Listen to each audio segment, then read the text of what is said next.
Hello दोस्तों, time waste नहीं करते और चलते हैं हम अपनी स्टोरी की तरफ। Let's go enemy time. पिछले एपिसोड में हमने देखा था लेना ने उससे कहा था, मैं जब भी तुम पर रहम करूंगा जब तुम फिया से माफी मांगोगे और इस रूम को छोड़ दोगे और कभी भी इस रूम की तरफ यहाँ पर नहीं आओगे तो तभी मैं तुम्हें जाने दे सकता हूँ। सियान तो सियान है, वो स्माइल करता है और अपनी रिंग से पर्पल कलर की पिन निकाल कर उठा लेता है और फिर पर्पल फायर को अपने हाथ में जला लेता है, जिसे देखकर लेना बोलता है, तो तुम एल्केमिस्ट हो तो तभी तुम मगरूर हो और तुम्हें देखा जाए तो तुम दावदोशी पर हो और तुम्हें लगता है कि तुम मुझे बीट कर सकते हो। हाँ, बस तुम ख्वाब में ही ये सब कर सकते हो। तो सियान बोलता है, तो तुम्हें फिर आजमा कर देख लेना चाहिए। और फिर सियान अपने दोनों हाथों में फायर जलाए हुए होता है, जिसे लेना देखकर बोलता है कि ये दोनों फायर को हैंडल कर सकता है क्या। फिया भी उसे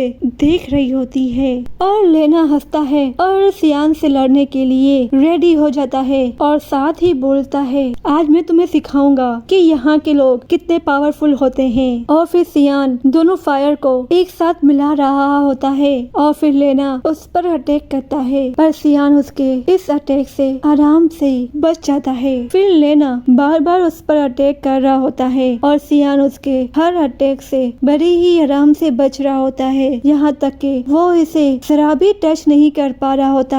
और देखा जाए तो लेना बहुत ही ज्यादा पावरफुल है, पर सियान के सामने ये कम ही नजर आ रहा है क्योंकि वो इसे टच भी नहीं कर पा रहा, क्योंकि लेना उस पर बार बार अटैक ही किया जा रहा है, पर सियान का वो बाल भी बांका नहीं कर पा रहा है। तो ये किस तरह का पावरफुल बंदा है। और सियान तो जरा भी अटैक नहीं कर रहा होता, बल्कि वो दोनों अपनी फायर को मिलाकर एंग्री बुड्ढा लोटस बना रहा होता है। और वहाँ के सभी लोग ये देखकर बोल रहे होते हैं, लेना तो 4 स्टार डॉलिंग पर है, पर लेना को तो देखो ये जरा भी सियान को टच भी नहीं कर पा रहा। तो फिया जब ये सुनती है तो उससे गुस्सा आता है और वो बोलती है, लेना खेलना बंद करो, इसे सीरियसली फाइट करो। पर फिया तो समझ ही नहीं पा रही कि लेना तो पूरी तरीके से ही पूरी पावर यूज कर रहा है, पर वो फिर भी उसे टच नहीं कर पा रहा। और सियान ने अपना एंग्री बुड्ढा लोटस बना लिया होता है और ये एंग्री बुड्ढा लोटस बहुत ही ज्यादा पावरफुल होता है। और लेना जो इस पर अटैक करने जा रहा होता है वो रुक जाता है और बोलता है, इस लड़के के पास सच में बहुत ही ज्यादा खतरनाक स्किल मौजूद है। तो वो वहाँ से डरकर भागने लगता है। तो सियान उसे भागता हुआ देखता है तो उसके रास्ते में आ जाता है और कहता है, अब तुम्हारा बच कर जाना इतना आसान नहीं है। और फिर सियान अपना बनाया हुआ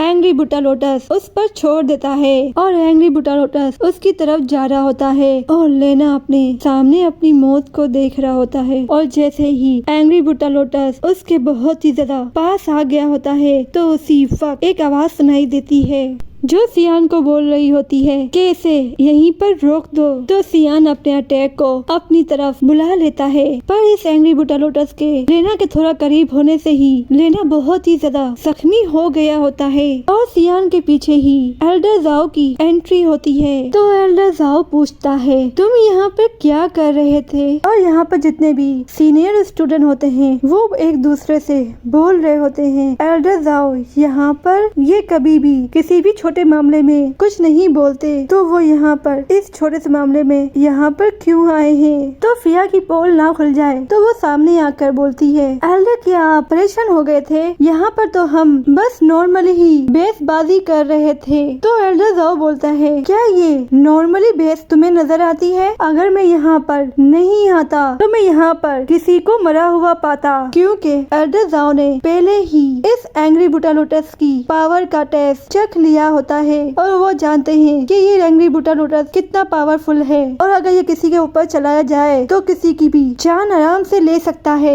और एल्डर जाओ सियान को बोलते हैं, जो तुम्हारे हाथ में है इसे पहले ही फुर्सत में खत्म करो और मैं सच में तुम्हारे साथ जस्टिस का फैसला करूंगा। तो ये सुनकर सियान ऐसा ही करता है। सियान पहले अपने एंग्री बुड्ढा को अपने ही हाथों से खत्म कर रहा होता है, जो सियान ने पहली बार ही ये काम किया होता है। बुड्ढा एंग्री लूटर्स को खत्म कर देता है। और एल्डर जाओ बोलता है तुम ही हो ना सियान। तो सियान एल्डर जाओ को ग्रीट करता है। तो एल्डर जाओ उससे पूछता है यहाँ हुआ क्या था। तो फिया बीच में कूद पड़ती है कि वो नहीं चाहती कि एल्डर जाओ को सच पता लगे, तो वो खुद ही झूठ बोलने लगती है। मैं रोज ही इस रूम में प्रैक्टिस करती हूँ और आज भी मैं प्रैक्टिस करने के लिए आई, पर इसने इस रूम पर कब्जा कर लिया था। तो बस लेना इससे सिर्फ इसे इंसाफ ही मांग रहा था, पर हमने तो जरा भी ये नहीं सोचा था कि सियान इतना बुरा निकलेगा। और अगर आपने इसे नहीं रोका होता तो लेना को ये आज मार ही डालता।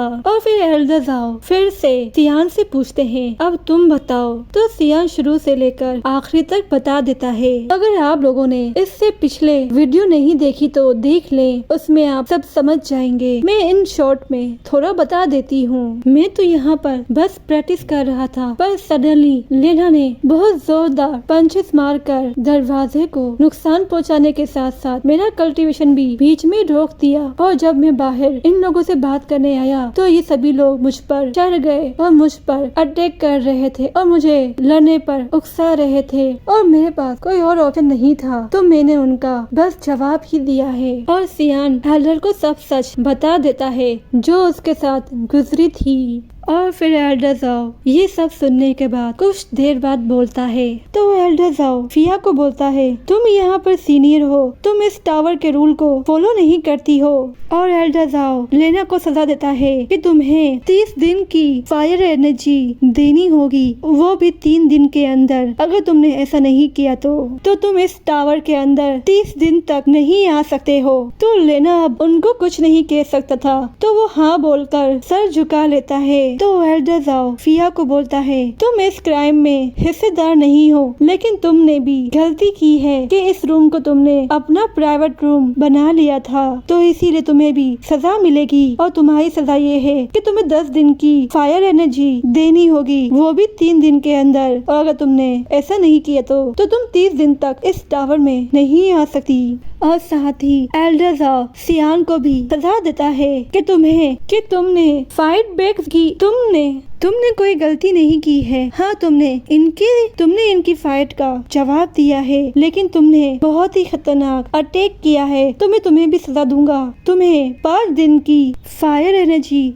देनी होगी। तो सियान उनकी ये सजा मान लेता है और वहाँ के सभी लोग गॉसिप करने लगते हैं। फिया ने और इसके ग्रुप ने तो ट्रेनिंग रूम पर कब्जा किया हुआ था। आखिरकार कोई तो है जिसमें इतनी हिम्मत है कि वो फिया का सामना कर सका। तो फिया को ये सुनकर बहुत ही ज्यादा गुस्सा आता है। तो वो एल्डर जाओ से बोलती है आपने सियान का फैसला करते वक्त आपने बहुत ज्यादा हल्का रहम नहीं कर दिया, जबकि आपको तो इसे इसी वक्त इस बर्निंग टावर में एंट्री देना ही बंद कर देना चाहिए, क्योंकि इसने जान लेने की कोशिश की है। तो एल्डर जाओ उससे बोलते हैं अगर तुम्हें कोई प्रॉब्लम हो रही है मेरे फैसले से तो तुम किसी भी ग्रैंड एल्डर डीन के पास जाकर मेरी शिकायत कर सकती हो। और फिर एल्डर जाओ सभी स्टूडेंट से कहते हैं अब सब मामला हैंडल हो गया है, तो सभी लोग अपने अपने काम में लग सकते हैं। और अगर अब कोई भी टावर के रूल को ब्रेक करने की कोशिश करेगा उसे भी यही सजा दी जाएगी। एल्डर जाओ चाहते हुए सियान को बोलता है और सियान को शरारती लड़का बोलते हैं जब तुम ट्रेनिंग कर रहे हो तो उस वक्त इतने हार्ट अटैक मत करना। ये अच्छी बात है कि तुम गलत चीज पर स्टैंड लेना चाहते हो, पर ये तुम ज्यादा टाइम तक मत किया करो, पर तुम इसे लॉन्ग टाइम तक मत रखो। तो सियान हाँ बोलकर रूम में जाने लगता है। तो फिया उसे बोलती है आज जो हुआ है मैं ये सब याद रखूंगी। सियान बोलता है तुम लड़की हो इसीलिए मैंने तुम पर हाथ नहीं उठाया, अगर तुम लड़का होती तो तुम्हारा अंजाम लेना से भी ज्यादा बुरा होता। तो फिया उसे कुछ नहीं बोलती और कहती है बस थोड़ा वेट करो। और सियान रूम के अंदर चला जाता है और रूम में आने के बाद वो थोड़ा थका हुआ लग रहा होता है। और यहाँ पे हमारी स्टोरी एंड होती है। दोस्तों मुझे आप सबका साथ चाहिए, इसलिए मैं आप सबसे कह रही हूँ तो प्लीज मेरे चैनल को सब्सक्राइब जरूर कर देगा, जिससे मुझे